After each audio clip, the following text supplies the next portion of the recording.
Hello friends, कैसे हैं आप सभी। तो आज का हमारा टॉपिक है सप्तक। जो लोग हमारे चैनल पर पहली बार आए हैं वो प्लीज़ सब्सक्राइब द चैनल ताकि उन्हें ज़रूरी वीडियो समय पर मिलती रहें। तो शुरू करते हैं। सप्तक किसे कहते हैं? 7 शुद्ध स्वरों के क्रमवार समूह को सप्तक कहते हैं। शुद्ध स्वर कौन से हैं? सा, रे, ग, म, पा, ध, नी। शुद्ध स्वरों के क्रमवार समूह को सप्तक कहते हैं। सातों स्वरों को क्रमानुसार गाने, लिखने अथवा सुनने को सप्तक कहते हैं। सा से दुगने ऊंचे सा तक के बीच के क्षेत्र को एक सप्तक माना जाता है। तो इसका शॉर्टेस्ट वे है कि 7 स्वरों के समूह को हम सप्तक कहते हैं। अब जैसे सा, रे, ग, म, पा, ध, नी।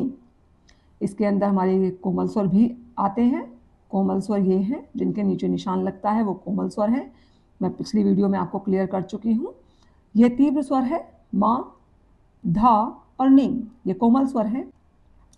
इसे हम सप्तक कहते हैं। अब सप्तक 3 प्रकार के होते हैं।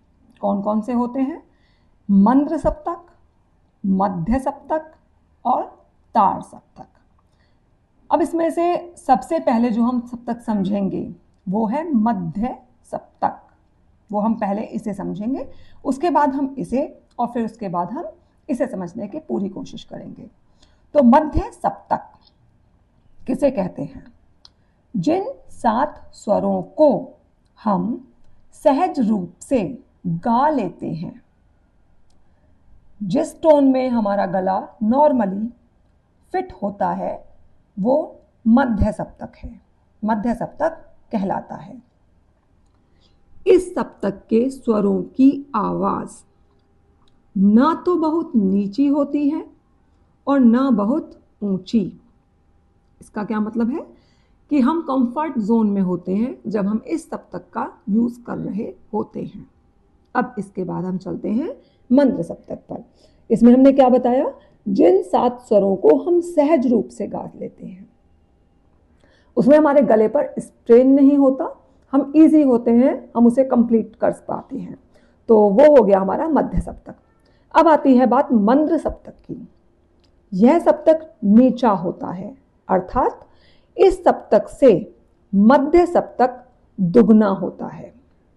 ये जो टोन है ये डबल है इस टोन के।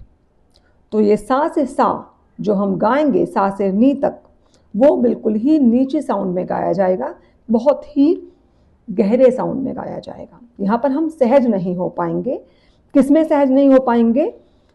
इस सप्तक के प्रथम 4 स्वर सा, रे, ग, म कष्ट साध्य होते हैं, क्योंकि ये बहुत नीचे स्तर पर होते हैं।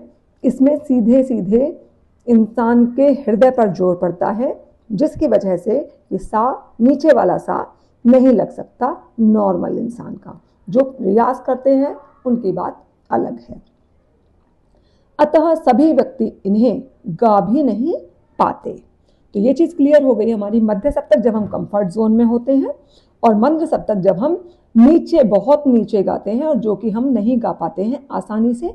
और प, ध, नी को हम इजीली फिर भी थोड़ा सा गा सकते हैं। तो दिस इज मंद्र सप्तक एंड इट इज मध्य सप्तक। अब बात आती है तार सप्तक की। उच्चतम ध्वनि के सप्तक को तार सप्तक कहते हैं। उच्चतम ध्वनि, इसमें बहुत ऊंची आवाज हो जाती है। हम कंफर्ट जोन से बाहर हमें आना पड़ता है। अगर हमें स्वर में रहना है तो हमें कंफर्ट जोन से बाहर निकलना होगा। इसके स्वर सबसे ऊंचे गाए जाते हैं। कंफर्ट जोन नहीं रहता, कंफर्ट जोन से ऊपर पहुंच जाएंगे तो हमारे तार सप्तक के स्वर होंगे। स्वर ऊंचे होने के कारण इसके गायन में पर्याप्त शक्ति लगती है। यहां तक बात क्लियर है? यहाँ पर शक्ति चाहिए। यहाँ पर हम कंफर्ट जोन में होते हैं, ना ज़्यादा नीची होती है ना ज़्यादा ऊंची होती है साउंड, और यहाँ पर हमारी ज़्यादा नीची होती है, जिसकी वजह से हृदय पर जोर पड़ता है और वो कष्ट साध्य हो जाता है। प, ध, नी को फिर भी गा लिया जाता है। यहाँ तक बात क्लियर है। अब आगे चलते हैं। स्वरों के ऊपर सप्तक की पहचान हेतु कोई चिन्ह नहीं लगाया जाता।